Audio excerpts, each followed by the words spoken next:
Superhero Stuff You Should Know is part of the Greenlit Podcast Network. Hey, this is Ben from Superhero Stuff You Should Know, and I have an important announcement for you guys. At the end of every single episode of Superhero Stuff You Should Know, you might hear us shout out to our fans, one of whom is Matt Herring, who was one of the original Superhouse fans. He's always given us his support, and now it's time that we support him. We've just recently found out that Matt has been diagnosed with stage 4 colon cancer. And as a cancer survivor myself, I know personally that there's a lot of emotional and financial strain that comes into that. His wife, Kelly, has set up a GoFundMe account at gofundme.com/f/Matthew-kicks-cancer039s-butt. And hopefully you can help reduce the financial strain to that, as well as some of the emotional strain that comes with that. Again, that's gofundme.com/f/Matthew-kicks-cancer039s-butt. Matt Herring was the first, I guess you could say, true Superhouse fan. We were Superhouse at that time. The first fan of this podcast and what we do here. And has always supported us, talked about us, and he's from a town close to where I'm from, and so we share that as well, and just a huge superhero fan, and nerd like the rest of us, and now he's going through that, and if you could donate just at least any amount of money to that link that Ben just said, that would be truly appreciated. Just hang in there, Matt. You'll beat this thing soon.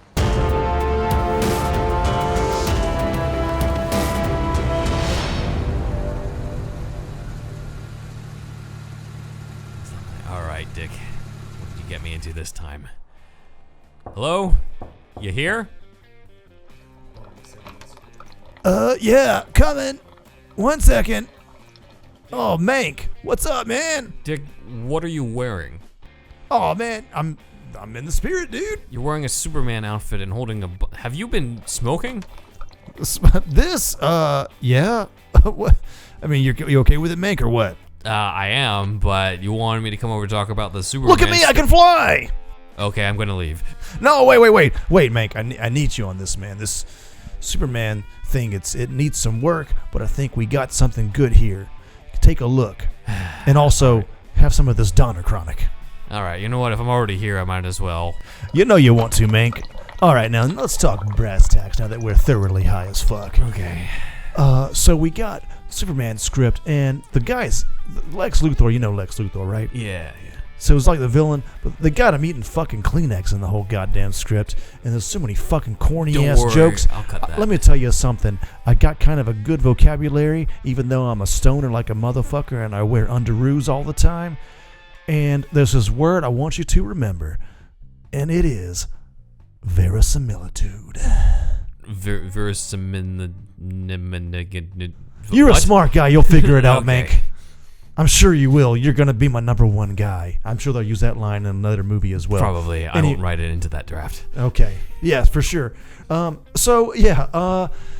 Let me know what you think. Verisimilitude. Want to be serious? I know I'm high as fuck right now. You are too. And I think we can make beautiful music together, Mank. All right, let me take a look at this. Let's see. While you take a look at that, take another hit of this fucking Donner Chronic. This is good shit, Dick. I'm in.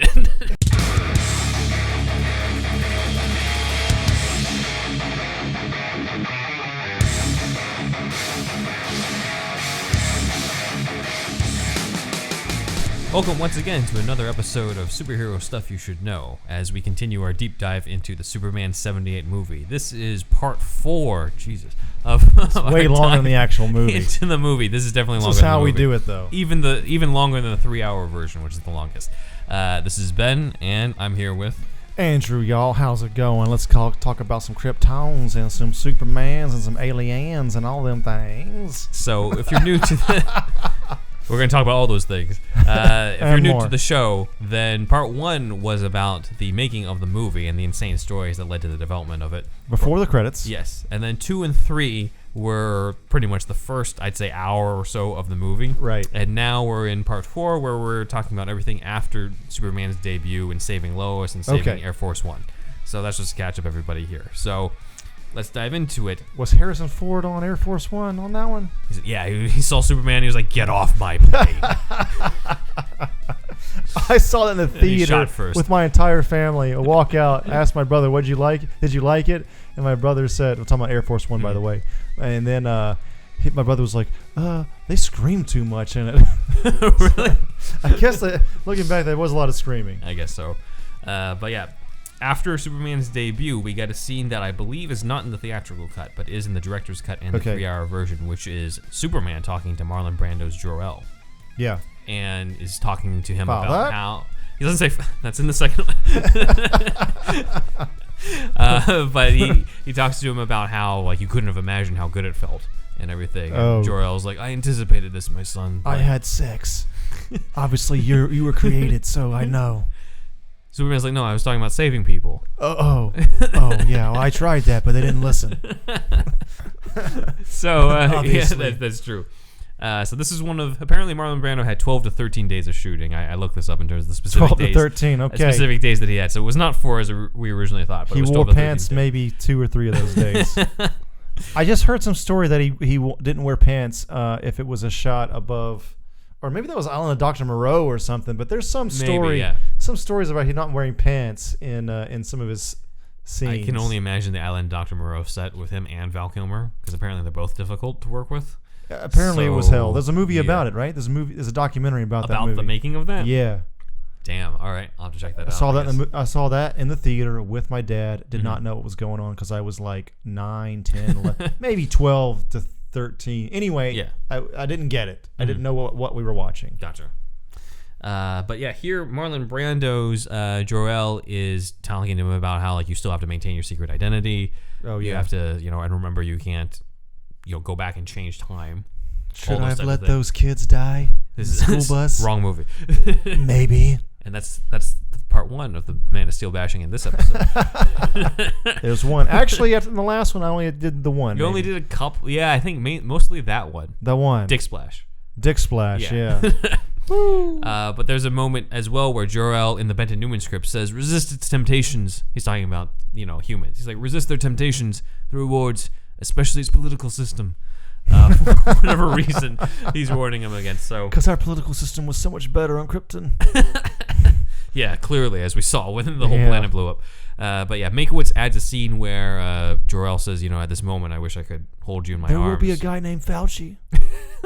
And it's not a Kryptonian name. It's a name from New York. It's, he'll be all right. Fauci. Yeah. Fauci. Is the Fauci. Kryptonian name. Yeah.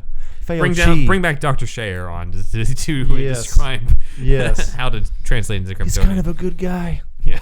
But yeah, Jor-El's like, "In this moment, I wish I could take you in my arms." And Christopher Reeve's Superman, this is, I think in the movie, I don't think it's specified in the script, where he brings up his arms as if to hug Jor-El, and Jor-El just kind of fades away. Oh, wow. So it's a beautiful moment Sad. in the movie. It's probably my favorite scene of Brando's Jor-El in the cut of the first movie. So Yeah. that's cool. The Benton-Newman script, I should say, not the screen. They have a scene in Clark Kent's apartment Okay. afterwards, which is interesting because we never see his apartment in the movie. Okay. Where he's watching the news, and he's kind of on an ego trip here because he's just like, "Yeah, I'm the man now. Everyone loves Superman."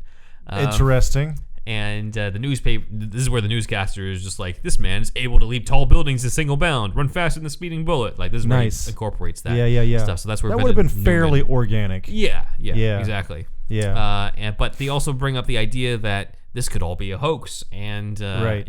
To get because the government wants to control us, that type of no, that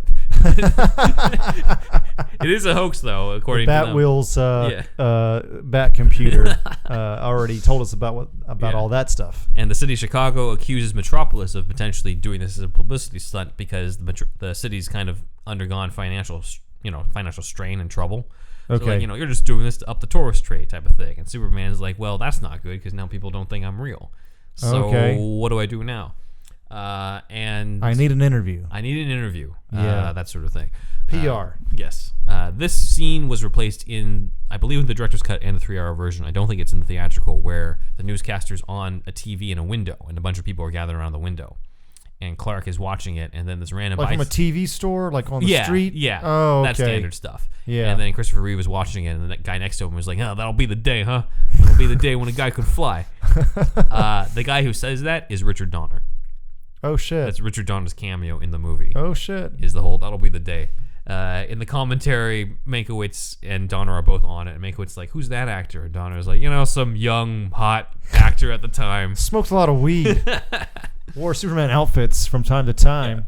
So, among the people reacting to Superman are Lex Luthor and Miss Tessmacher, Otis, and Albert, if you're reading the Benton-Newman draft. Tessmacher. Yes. Macher.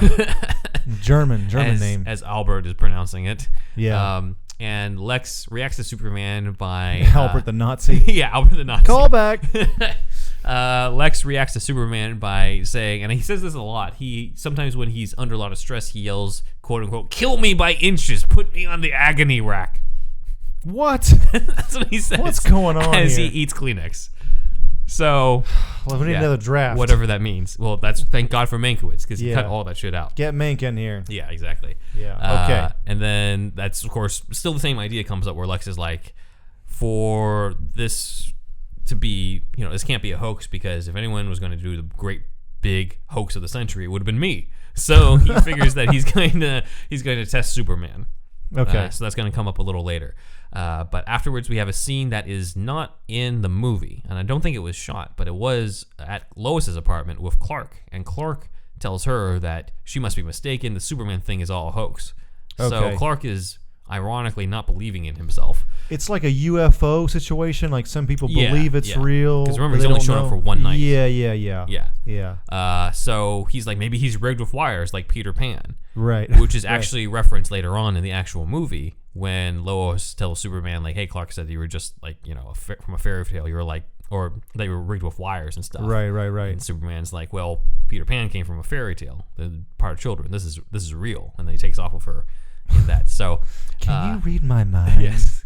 But that was actually it was supposed to be planted that Clark says that.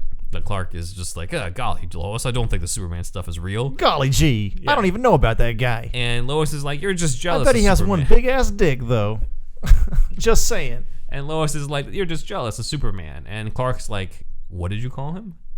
So this is the first time where he hears the name Superman, and Lois has named him. Right. So again, that's another beat that we don't get in the movie. Right. Where Lois names Superman.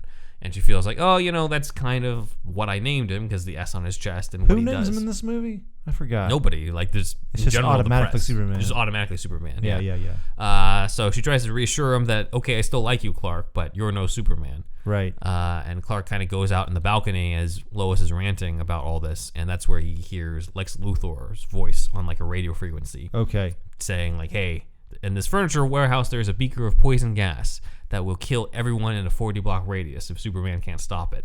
So it's Superman, a powerful ass beaker. Yeah. So he challenges Superman. He's like, if you're real, yeah, then you will stop this. And Clark's like, I got to do something about this. So he changes into Superman in the Superman outfit, and the last thing for him to take off is the glasses, of course. Right. Only for Lois to walk in with shit. him with the Superman outfit with the glasses on. Oh shit. And Lois sees him and she starts laughing at him and she says, I'm sorry, Clark, but you're no Superman. And that's the scene that James Caan was referring to in part 1 as we talked about all the different guys who were up for the roles. Right. Where, Clark seems frustrated that she likes Superman but not him. Right. And so he dons the Superman outfit and Lois just doesn't buy it. Yeah, it's just how much are you gonna lean into that aspect of it? Like, yeah. I feel like it's one of those like Golden Age comics things. It's like really hard to translate. I mean, even then, but especially now. And I think you have to have it, but just have, I don't know, like how would you do that in a modern Superman movie as far as like just it's there, but you don't talk about it. You know what I mean? With the whole glasses thing? Yeah, like you just wouldn't talk about it. Just don't even bring it up. It's just too blatant. This is why Mankiewicz just cut that scene out entirely. Right. For good reason. So Clark, she leaves as she's laughing, and Clark's just like, all right, thank God she's gone. And then he takes off the glasses and he takes off to stop Lex. Right. And Lois comes back and she finds that Clark is gone, and she's like, oh, now I've gone and hurt his feelings. Oh shit. Okay. So she doesn't even think that like, oh, he jumped off the building and flew off. She just thinks that he left. Right. So Mankiewicz cuts this beat and just has the part of the movie where Clark transforms into Superman. Mm-hmm. which happens in the movie later on, where Clark jumps off the building and he just fades into the Superman outfit. Okay. So Mankiewicz doesn't have this whole back and forth with Lois or anything like that. Okay. It's just he hears it, jumps off the building, and turns to Superman and takes off. He changes mid-air. Mid-air in the movie, as well as in Mankiewicz's script, which is kind of weird, but I guess is... It's just cinematic, I guess. Yeah. He could do it. Let's see. What follows then is a sequence that is later on in the theatrical cut and the 3-hour cut. Okay.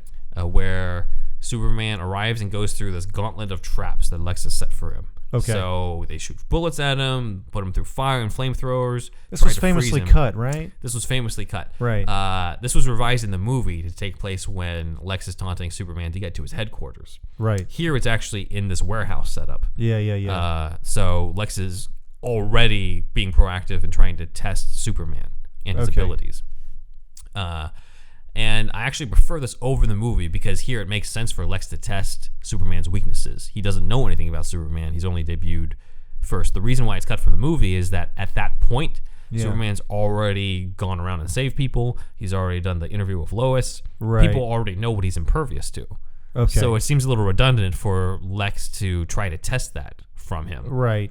Which Makes is why sense. it didn't end up in the final cut, I think. Even though it's Has it been publicly fantastic shot, sequence. though? People... Like, how do they know he's bulletproof? I think he might have that talked part. Maybe not. I believe it's in the. Or at least covered in the Lois's article or something like that. Yeah. But by the time you get the film version, it just feels like you already know about that stuff. Right.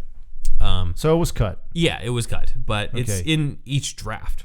And made it all the way into production and was shot and everything. Mankiewicz had the final script, right? Yeah. Final pass. Yeah. So Lex apparently is chewing on Kleenex in rage as he sees that Superman is going through all the traps. Still eating on Kleenex. He'll do that throughout all of this, and probably in Superman 2. It's still mind-boggling. In the Benton-Newman's trap. It's mind-boggling, man. I can't believe it. Mankiewicz cuts all the Kleenex eating and instead has one point where... they're watching Superman get frozen. Yeah. And he breaks out of the ice. And Otis comments out, like, Superman's probably never owned a sweater in his life. And Lex is, like, so pissed he grabs his drink and he throws it at Otis. And Otis is like, what, does that mean that he did have a sweater? Your logic is sound, Otis. But the biggest difference here is that Lex actually does have a vial of acid hidden. In the movie, he says that was just a ploy to get Superman over here. Okay. But in the script, he actually does have a real vial of acid. And Superman sort of looks through all the doors and he rips them through. Okay. And Lex is like, that's interesting. Because he's supposed to have X-ray vision, but he can't see through the doors. Oh, that right. must mean he doesn't see through lead. Right, so he figures it out. So I think that's cool. In the movie, Right. it's because Lois puts it in the article. Okay. But in the original script, he was supposed to figure that out through seeing Superman do that putting in the weaknesses in the paper. That too. That's the problem with Superman in this. Yeah, like I think Mankiewicz did the right call in his draft where it was Lex sees that and he's like, oh, that means that his weakness is lead. That's better. And then it got changed into the movie for whatever reason. All right, so Superman tears through all the doors and he sees the explosive capsule. And there's only a few more. There's only a few seconds left on the timer. I'm maxing out for the visual. So he takes the capsule and he shoves it in his mouth and he swallows it. And then he realizes he needs a chaser. So there's like another vial of acid. So he takes the acid and he drinks that to chase it down. And then it ends with him burping. And that was the original end of that sequence. By the way, can you burp on purpose? Yeah. Wow. I was when I edited the last one. Yeah. When we burp at the end. Yeah. I burped naturally, and then I noticed. Oh, you did it on command. Yeah. When I was editing it, I cannot do that. I cannot burp on command. It's another talent, I guess. One of the many talents of Vesuvius. I know a lot about Batman and Superman, and I can burp on command. Well, yeah. Does not help me get a job whatsoever. Let's see. Get laid, though. Hello, ladies. Can you burp? Can you say that in burp language? Hello, ladies. If my girlfriend's watching this, she's just like, You one of the kids that was like saying the ABCs and burp? I couldn't do it at that time. Oh, okay. I also wouldn't have. I also just didn't like doing. I just didn't like people who did that when I was a kid either. But now I'm I like, can do it, but I you're can do it gross. now. Well, I couldn't do it at the time. I thought that was Okay. gross back then, and then now I'm like, oh, now I can do this. Now you're a grown-ass man. You can do whatever you want. I'm a grown-ass man. I can do whatever juvenile shit I want. Yeah. Let's talk about more Superman. Let's talk about Superman and burp on this podcast. So we cut to the Daily Planet, where now Perry White, Superman's more established, and now Perry White wants the story on Superman. Okay. I want the scoop on Superman.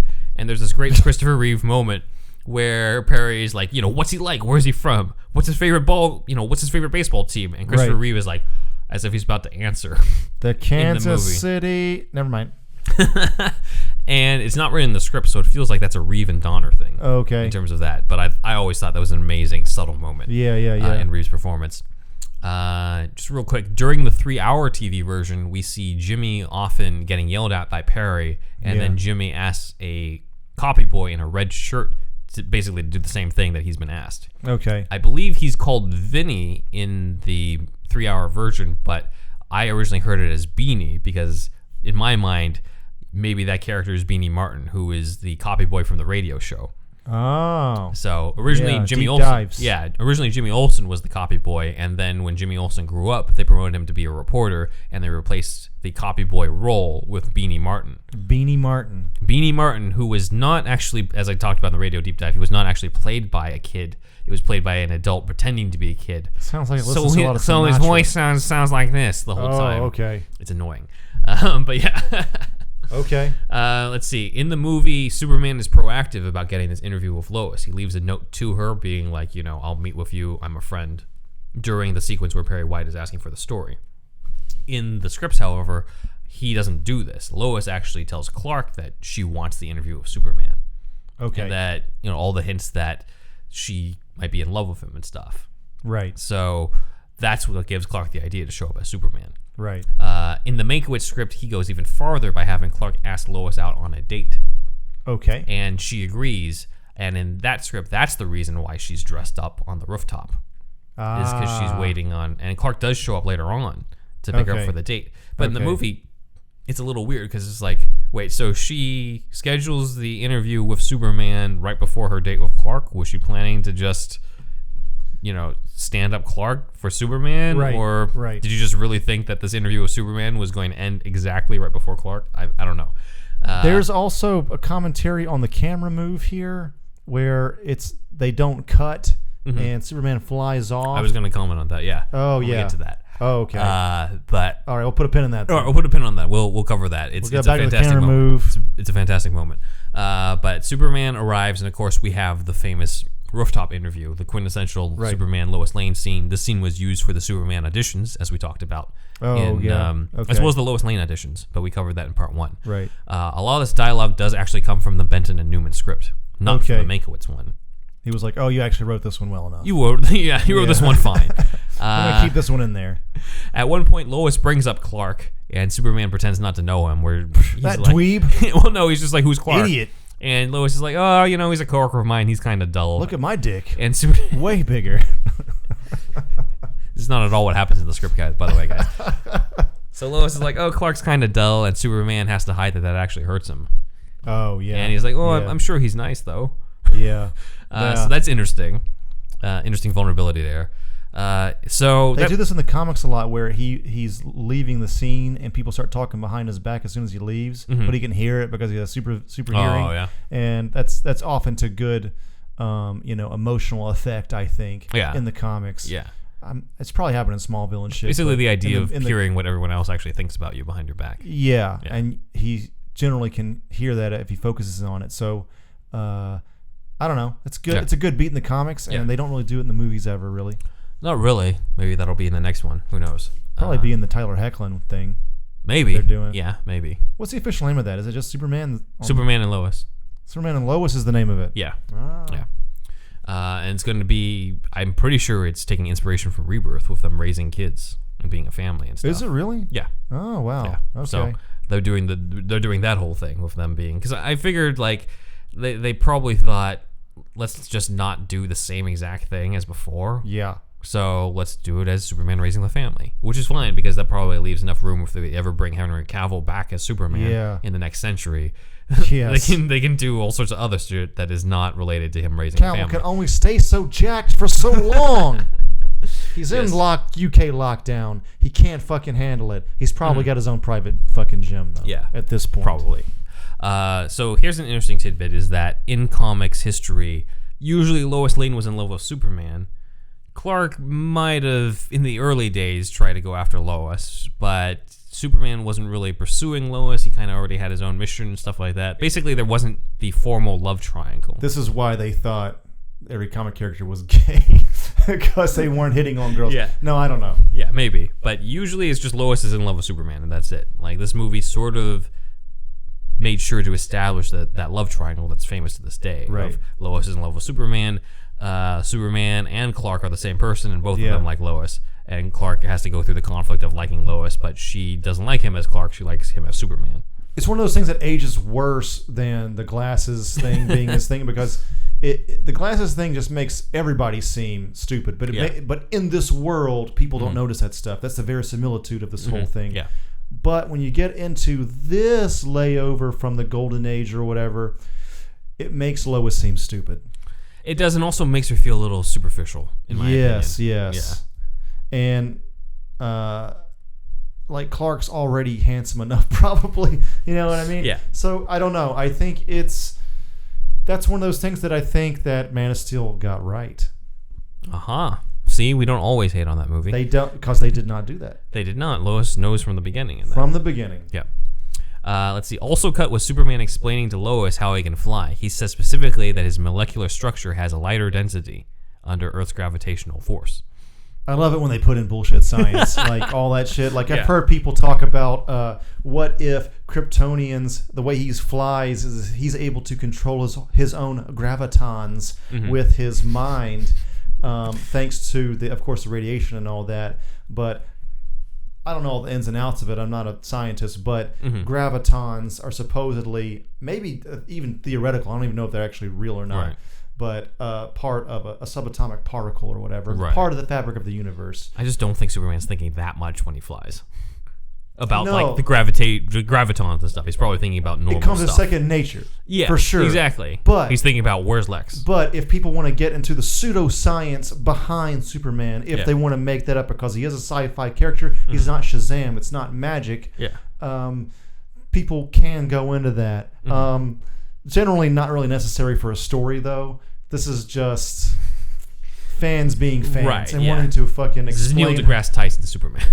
Who pumps the Batmobile's tires, as Grant Morrison famously kind of uses as a way to critique certain fans' attitudes. Like it doesn't really matter most of the time, but I don't know. I kind of like thinking about that stuff sometimes, but yes, not necessary for the story. Right, yeah. Completely unnecessary. If there's a Science of Superman book out there, though, I'd like to find that. Just because I'm that guy. Yeah, there are. Maybe we'll do a deep dive on that. Yeah, that'd be cool.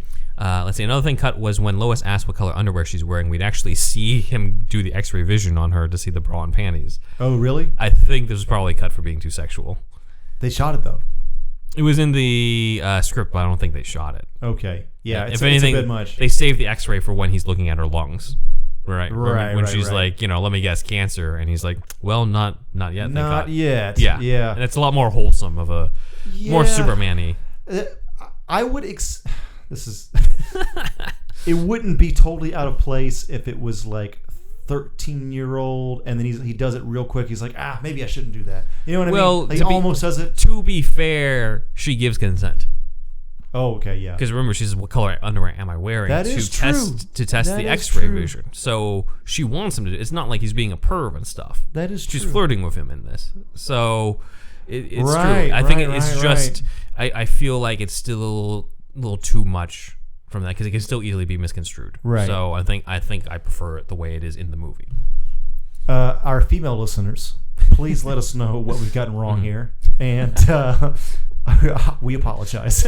but yes, it does seem like she gives consent. Yes. Yeah. Another good beat that's cut is Lois describing his powers as strange powers, and Superman's kind of hurt, and he's like, "You find them strange?" Right. Sort of thing. So it's interesting because Benton-Newman kind of have a little bit more of a vulnerability to Superman. That's not interesting. Quite in the final movie. Mankiewicz has a little bit of those carried over, but they're not in the final film at all that much. Okay. But the biggest difference from the movie and the Benton-Newman draft is that it does not have Superman and Lois fly together. Oh. That is all Tom Mankiewicz. Wow. That's important. And that's huge, right? That's huge, That's such an iconic scene. Yeah. Them flying together and she's in the blue dress. Like, that's so... And then, of course, Can You Read My Mind? Donner also said that's how he sold it to Mankiewicz, right? Let's make a love story. Let's make it a love story. Let's really sell the love story. And I think they found it lacking in the Benton-Newman draft. Yeah. And Mankiewicz decided to amp it up, and this is probably where he did the most work. That Clark is and Lois. interesting. Okay. Yeah. So under Mankiewicz's penmanship, we have the whole flying sequences, and it was supposed to originally be around the whole world, not just around Metropolis. Oh, really? So he would take her to Paris, Vatican, the Egyptian pyramids, the Taj Mahal, the Great Wall of China, basically what we saw in Aladdin with a whole new world. Right. Okay. But in 1978 instead of that would have been cool. In the 90s. It would have been cool. Actually. It would have been, but I can tell that there was no way they were going to do that.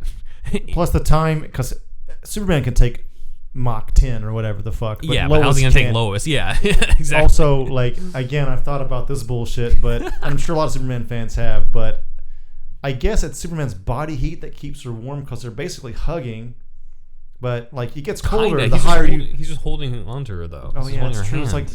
It's like Peter Pan style. Yeah. See, that's a thing you kind of have to let go. Yeah, but, exactly. Like, if he's, like, hugging her like a lot, like in a lot of the way it's drawn a lot of the time, I guess it's his body heat that can kind of keep her warm the higher they go. But I'm sorry, I think about this stuff, y'all. Yeah. Ironically, this is very much the romantic scene of Superman and Lois. Yeah. But between takes, Christopher Reeve and Margot Kidder probably fought the most during this sequence. Stop grabbing my dick, my codpiece. Okay, Margot Kidder apparently was into just goofing off because she was bored just being up there, and Reeve very much wanted to stay in character in between takes, and even at one point was flat out like, "Don't you ever stay in character?" Yeah. To Margot Kidder. Yeah. Wow. They did not really. They were going on it. They became friends still, eventually. Yeah. But it's kind of funny that's how good they are at acting. Is that it was his big it's such a romantic scene. Yeah, that's true. I mean, it's kind of hers as well, though. Was it? Okay, I forget. I mean, she was in other stuff, but I think it was probably. I mean, it was probably bigger for him because he's the main star. This was the biggest movie that year. Yeah, and this is neither one of them were super well known. Yeah, at the time. The main stars of this movie are Brando and Hackman. Right. On that. Right. Let's see. So, as you've referenced several times, we have "Can You Read My Mind?" Can you read my mind? As the voiceover. Just the way she says it, it's funny. It's is. Almost cringy, but it's not. It's not cringy. Well, it's still done well. You're probably glad that they didn't go with the original idea. Okay. "Can You Read My Mind?" is, of course, the name of the love theme of Superman and Lois. Okay. Margot Kidder was supposed to sing "Can You Read My Mind?" This dude, no musicals, man. Lyrics Please, no. written by Leslie Bricusse, who did a lot of the songs at the time. I don't care if our man Jen Steinman did the lyrics. Go back to the Bat musical episodes. Yes. It's still Donner's trying to make a serious picture right, here. Exactly. With all kinds of salt con cash. That's exactly why Donner decided not to do it. Okay. He disliked the having a song over it. Fuck, dude, I'm so glad. He changed it, just like, just play the instrumental, and she just says it in the voiceover, and that's perfect. How we got what we got. Yeah, great, Donner. The song was turned into a song. It was turned into a single. You get the approval by some jackass on the internet. Yes, I'm sure that's exactly why I made this movie. I'm sure he loves it. Like, this movie won't do anything to the world or pop culture, but some jackass in 2020 is going to say yes, and that's going to be everything that I wanted. Validation. Everything that he ever wanted. Let me go back to smoking this Donner chronic. This was actually turned into a single, though, a hit single sung by Maureen McGovern a year later. A hit single, a hit single. Was it really? Okay. Number 52 on the Billboard Hot 100. Let's play 5 seconds of it right now.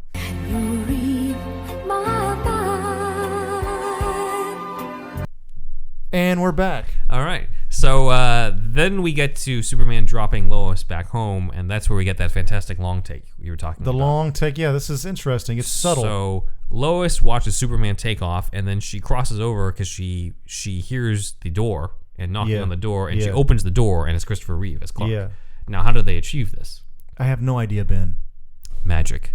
Wow. Shazam, bitch. Shazam. No. What happened was Margot Kidder is in front of a screen. Oh, shit. With footage of Christopher Reeve taking off in the Superman outfit.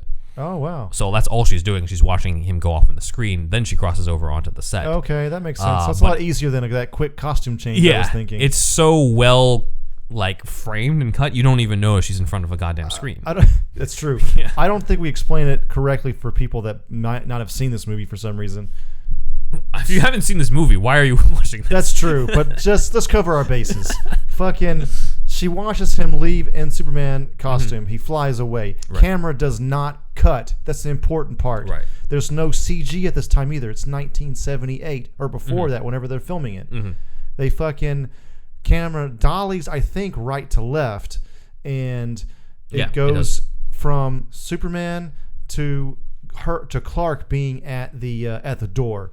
You know, it seems like a complete costume change and all that. So that's what's so interesting about it. And practical camera tricks, old school practical effects. But it really makes you believe Christopher Reeve is Superman. It's a subtle thing, right? You really subtle believe enough. He took off, super sped his way into changing, got into the, flew into the window in the hallway and got to her door and knocked on the door and just showed up with his hair all perfectly Clark-like. It's going the extra mile every step of the way. I also think Clark's hair is parted on a different side than Superman's. I could see that, for sure. Another thing. So that would be an additional thing they would have to do on that. So people don't recognize him. Exactly. But yeah, it's another great moment of Christopher Reeve that's underrated, I think, when he comes in for the date, and it seems like he's almost going to tell her because he takes the glasses off. Oh, yeah. And then he decides against it and puts it back on, and then decides to take her out on the date. Okay. So there we go. But thanks to Lois' article, Lex figures out Superman's weaknesses. As we talked about, that's kind of the downside to this. Not written the best. Yes. But that's whatever. In the scripts, Lex states that Krypton blew up in 1937, interestingly enough. They don't give specific dates in the movie. That's another thing. Okay. Again, getting to bullshit science here. Yes. It could be technically in a galaxy far, far away or whatever, as far as, I know it's Star Wars, but I don't know. The way this obviously traveling at light speed, depending on how far away Krypton is. But I feel like I've got to take it to another level of nerdiness. But it's also like how Supergirl is technically younger. She's technically older than She's Superman. technically older, right? But looks younger because she got caught in... There's something to do with the science of light speed and aging. She got frozen like suspended animation. Basically something like that. You age less the closer you get to the speed of light, and if their ships go even one fraction of a fucking difference in speed, then that can cause some interruption there. So anyway, I wonder if was Krypton eons before, or was it just 20 years ago, whatever the fuck, Earth time? I wonder. I'd like to tell us in the comments, please. Well, according to Lex in the scripts, it took 3 years for Krypton to go from blowing up to Clark landing. Okay. That's on what Earth. We're doing in this one. And that's where the meteors showed up too. So that's basically 1940, where Superman shows up, and as well as the meteors from Krypton, or maybe they were behind him. Okay. Smallville did a really interesting job where in the pilot, Superman or Clark's spaceship arrives at the same time as a meteor shower in Smallville. Wow, that's so cool. You already have Kryptonite built in, and of course, due to the fact that this is a weekly television show on the WB, that Kryptonite creates superpowered people during that time, just like in The Flash. Suddenly, the same thing that created The Flash also created all these other supervillains. So The Flash took that page from Smallville on that, but that's how Lex figures out that Kryptonite is deadly. Man. I mean, it's probably. It was not Berlanti. Berlanti did not do it. Yeah, that's true. That's true. Different people. There were some writers who've crossed over into the WB and CW. They're directly connected. Yeah. So there's obviously a delineation there. Anyway, Lex figures out that the meteorite in Addis Ababa is Kryptonite. The green stuff that landed around 1940 or so. Okay. And Benton-Newman's draft has a weird line where Lex points to the picture at Addis Ababa, and he's like, National Geographic. In my day, this made Playboy look like Mother Goose. Lines that don't, although there was, did you ever do that as a kid? Because they were in, he's talking about, right? For sure. Yeah, I have a feeling, yes. Okay. So anyway, just making sure. But there were not National Geographics with those kind of pictures in like our third grade classrooms and shit, I remember. And of course the boys, mostly the boys, I guess, were, having a time with that. Right. So that's, again, this but is Lex Kleenex. Luthor's a grown-ass man. A Kleenex eating, Grown-ass kill me man. by inches, grown-ass man, yes. Yeah. Who thinks he's the smartest guy He does in the say universe. back in my day, so he's talking about when he was growing up, I would think. Yeah, true. Yeah, I guess so. Oh, but well. still, it's a weird line. It's a not weird line. necessary, really. Again, Mankiewicz cuts the shit out of a lot of the Lex Luthor stuff. It's not good. Yes. I mean, yeah. But we're about to go into an even bigger divergence from where the Benton-Newman script takes a big diversion from what we see in the movie. Okay. And we're going to cover that when we get back from the break. God damn. Special.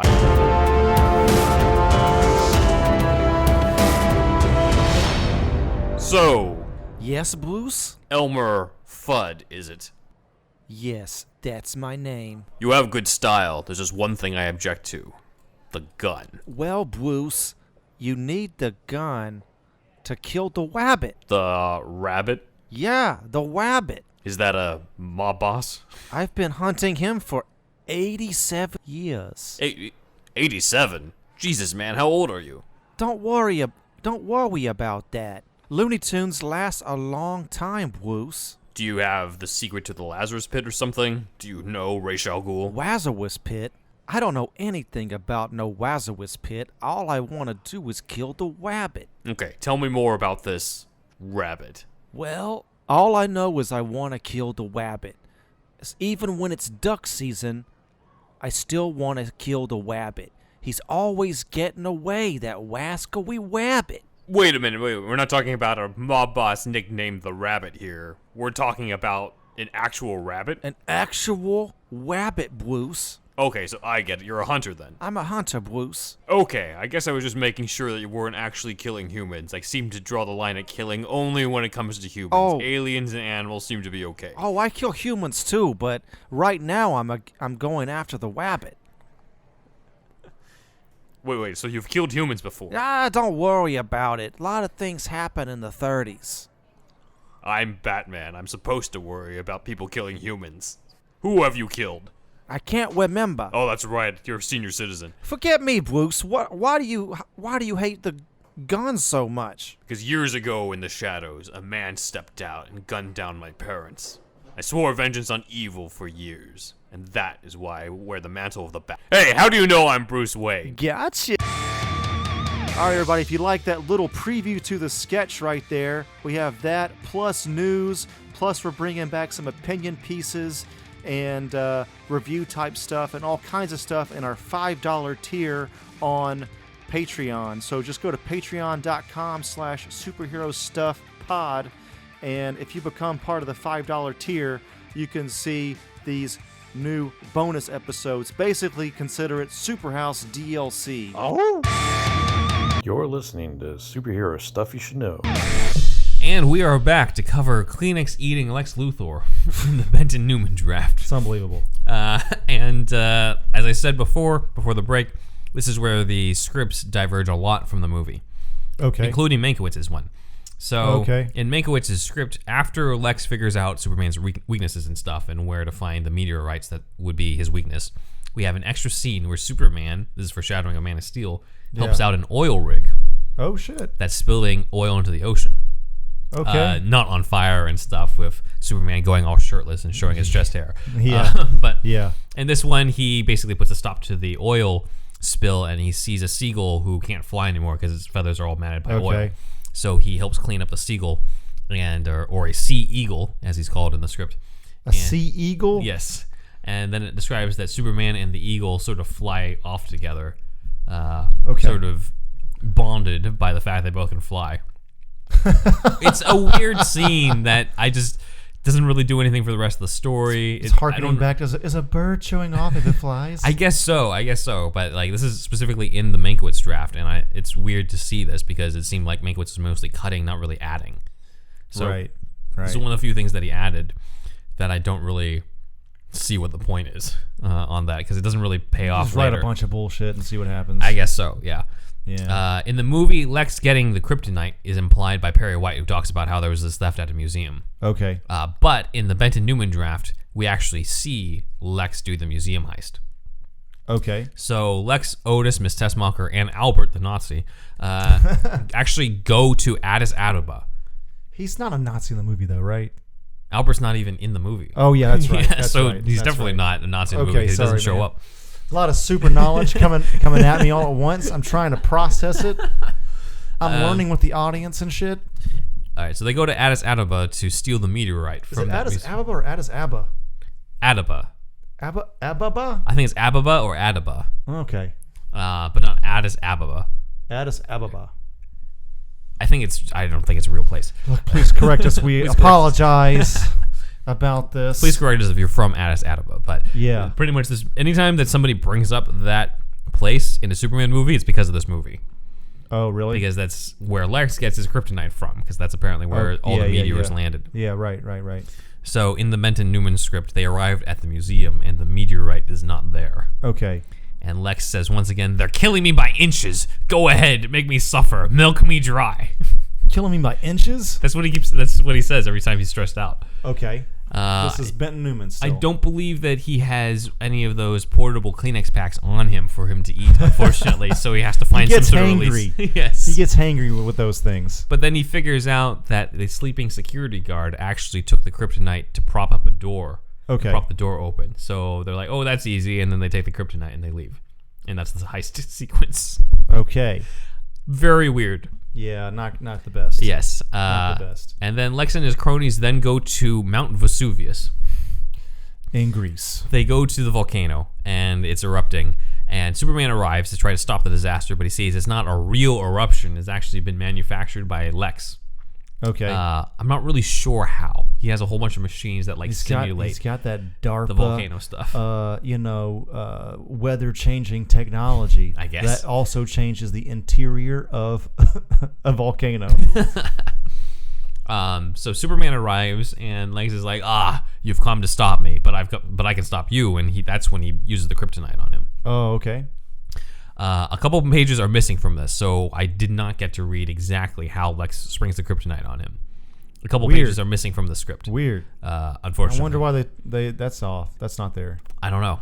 Okay. But I mean, we're dealing with a script from 1977, 76 or so naturally some things are going to get lost over time. Okay. Lex and company realize, however, during this, that Mount Vesuvius is actually erupting, and they're like, "We got to get out of here." So Lex, Otis, and Albert leave, but Miss Tessmacher trips and gets left behind. Okay. So now it's just her and Superman with the kryptonite in the heart of the volcano, and that's where Miss Tessmacher has the change of heart. That's in the movie where she saves Superman and tosses the kryptonite. When he's in that pool? Yeah, in the pool in the final movie. But here, they're in the volcano. Man, together. Talk about a downgrade. Also think about the expenses. I know. I mean, the fucking this. Mount Vesuvius, that's really expensive. So she throws the kryptonite in the lava. Like, I don't know if we can add that to this picture. I'm sorry. There's a bit of a character moment here where she says that, you need to save me because Lex needs me. She says he doesn't know it, but he wouldn't last a day without me. She says. Oh, right. Superman carves out a tunnel for them to escape and helps get her out. Okay. And that's how Miss Tessmacher gets out. But unlike the movie, where Tessmacher saves Superman and he just goes off to stop the missiles, Lex hasn't done anything with missiles yet in this version of the script. Okay. He's just kind of used it to take out Superman because he wants to go forward with his plan. Okay. So we don't immediately have Superman take off to stop the missiles. We still have a good chunk of movie left. We're not even close to the third act in the Benton-Newman script. Right. So Clark actually goes back to the Daily Planet and tries to find Lex Luthor through the phone book for whatever reason. And he finds... Now you see, kids, phone books. Where this thing just Google it. World's greatest detective. There's just so much to explain, man. It's think of it this way. It's as if he was trying to find Lex Luthor through Google in terms of how to find him. Yeah. And they were like pages, and it was like a book. Yeah. So he's like El Luthor, and he finds it, and he realizes it's for a lingerie shop. El Luthor, that's a Spanish guy. And he gets frustrated, so he rips the phone book in half. Okay. In the script, only for Jimmy to call out to him, and Clark kind of has to hide the now torn in half phone book from Jimmy. So some that people doesn't can give do him that, away. but there's apparently some either like people like to say it's like some strength that some people have, like genetics, like some muscles that you don't use that much. But then again, I've also heard that there's some weird structural weakness. That's what I thought too. Yeah. In phone books that some people just can do. Yeah. Can find. I figured that's find what it easier. is. Yeah. I figured that's what it is. Otherwise, why aren't you doing that to other books? Yeah, I know. It can only be with that one. Yeah, exactly. So he finds out from Jimmy that Lois is in California for a story. Okay. Which sets up the finale where she's in danger. Of course. Right. But Jimmy asks him, where have you been? The chief's been looking for you. And Clark's like, well, he's assuming that Clark was chasing a hot story. And Clark's like, yes, it was very hot. Thanks. Thank you, Benton-Newman. In the movie, Lois goes to California to investigate the fact that the Native Americans have all this land that's been purchased by a mysterious benefactor, who turns out to be Lex, because he wants to buy out all the land so that when California gets destroyed by his earthquake, he now owns like the California. coast. Yeah, exactly. Coastal real estate. Yeah. But here in the Benton-Newman draft, she's not covering that at all. Okay. She's just covering the Women's Western Golf Classic for some reason. Okay. Yeah. Western Golf Classic. I don't know. Yeah. Yeah, it's not exciting. So Superman goes around looking for Lex, and this is the most notorious scene from the script. And so we're going to read it. You'll read the dialogue, and I'll read the narration. Okay, so to set it up, this part of the script is the most famous part that was cut from the Benton-Newman draft. Exactly, yes. Okay. Yep. All right, so here we go. Superman, his POV down there from the back, a shining bald head, a dark suit, a bit of swagger. Can it be? Moving shot, wide. Superman swoops down on his prey, seizes his shoulder. Gotcha. The man rolls around, and it is Telly Savalas with lollipop and big grin. Hey, Superman. Who loves you, baby? All right, so Telly Savalas, for the audience who doesn't know, Telly Savalas was in a TV show called Kojak. Okay, yeah. Famous bald actor, had the signature lollipop and the catchphrase, "Who loves you, baby?" Oh, God. So Benton-Newman, we're writing in a cameo of a known TV actor in here. Honestly, Telly Savalas, I think, should have been Lex Luthor. Oh, yeah? Savalas' performance as the Bond villain Ernst Blofeld in On Her Majesty's Secret Service, I believe, was the partial inspiration for the Superman the Animated Series version of Lex. Oh, shit. Okay. In that he's a burly, bald man with the low, deep voice. Yeah. Sort of thing that I think Clancy Brown was trying to emulate when he did the voice of that. So yeah. Basically, the idea was the joke that Superman mistakes Kojak for Lex Luthor. Would have won over audiences at the time, but would not have aged well. It would have aged even worse than Lex's suits. Yes, indeed. So, as you noticed, Mankiewicz has cut pretty much everything that I've been talking about. You ever wonder, like, 70s fashion has never really come back? Like, only in probably for good reason. I'm not a fan myself either. I mean, the 80s, for better or worse, keep coming back. Mm-hmm. But, like, I don't know. It's something about sleeker, simpler designs maybe that make it easier for it to come back. But 70s, like, bell bottoms, they never came back. You know what I mean? Leisure suits. I don't know. That's just shit I think about. Like, will it ever seem not so anachronistic? Maybe we'll see Jesse Eisenberg in the Hackman suits. I would rather not. Make him look even worse. I'd rather not.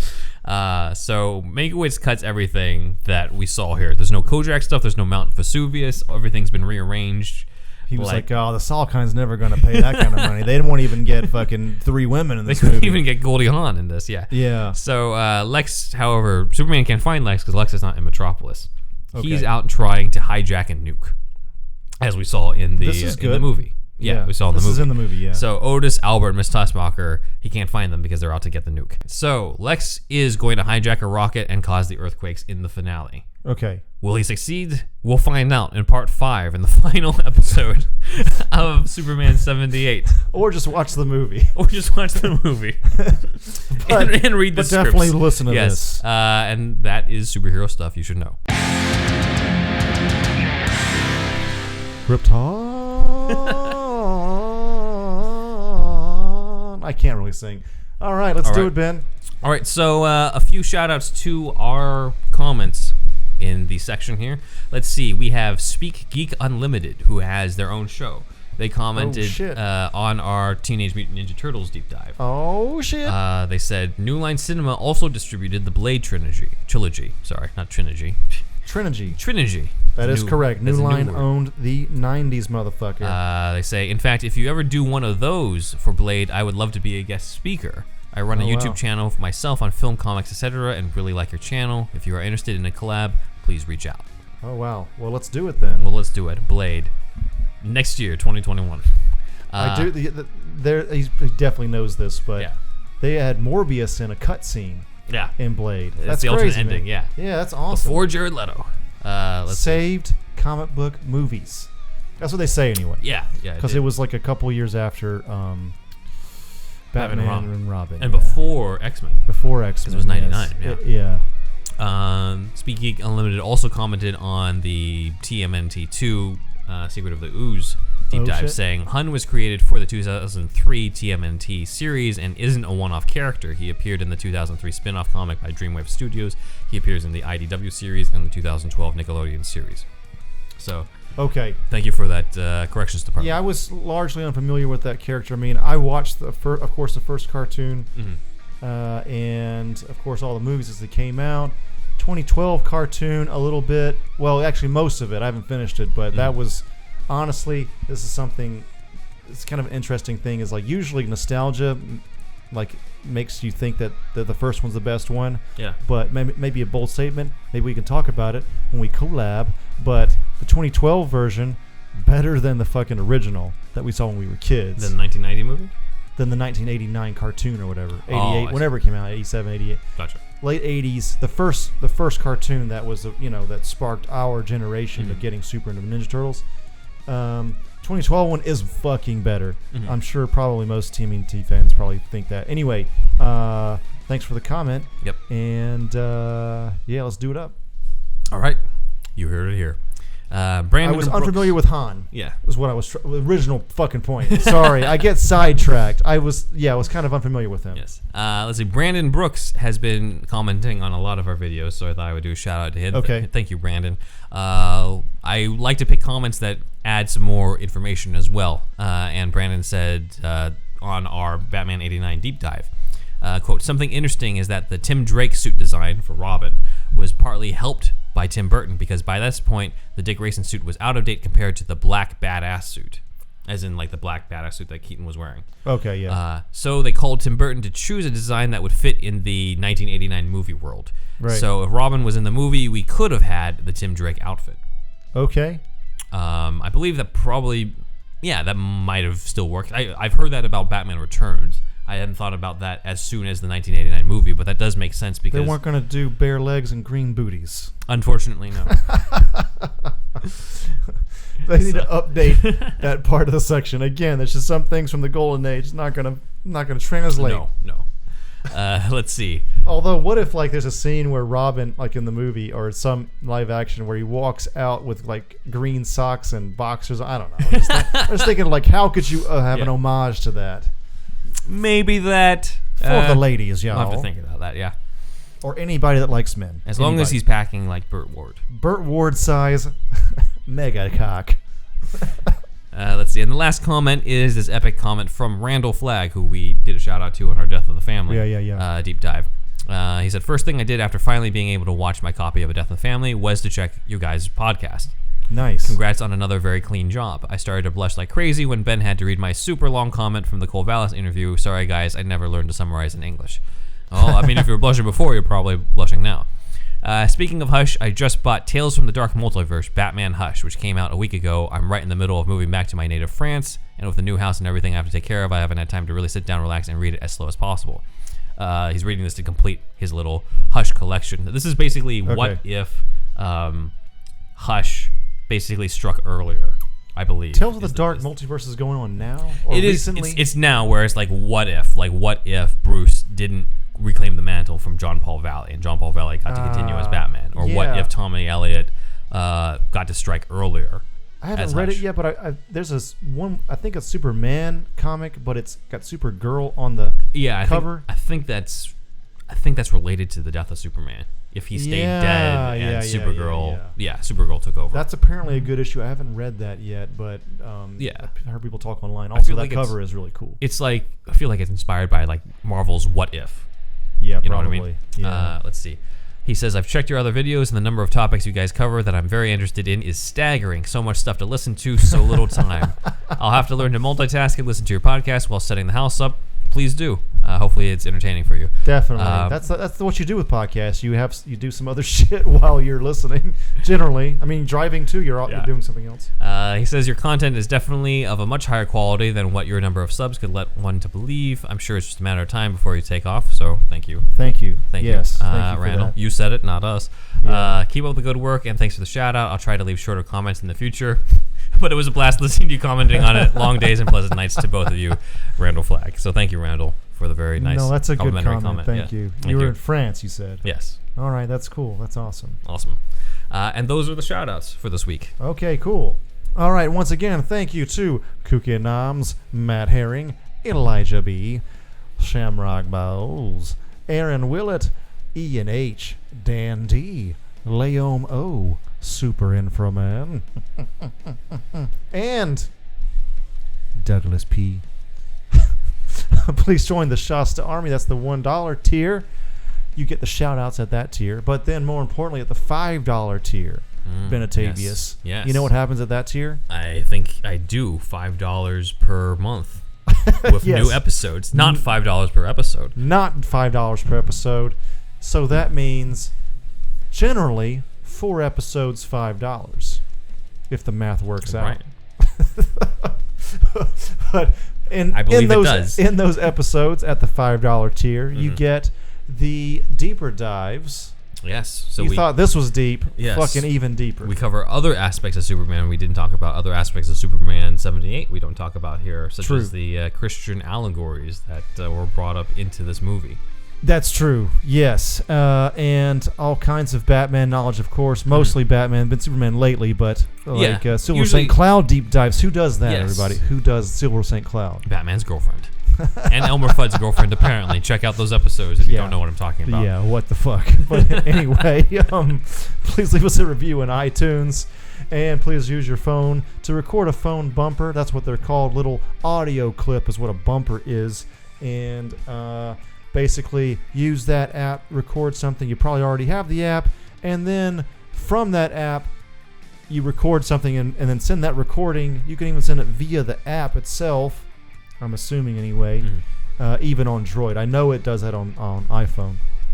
And send that to SuperHousePodcast at gmail.com.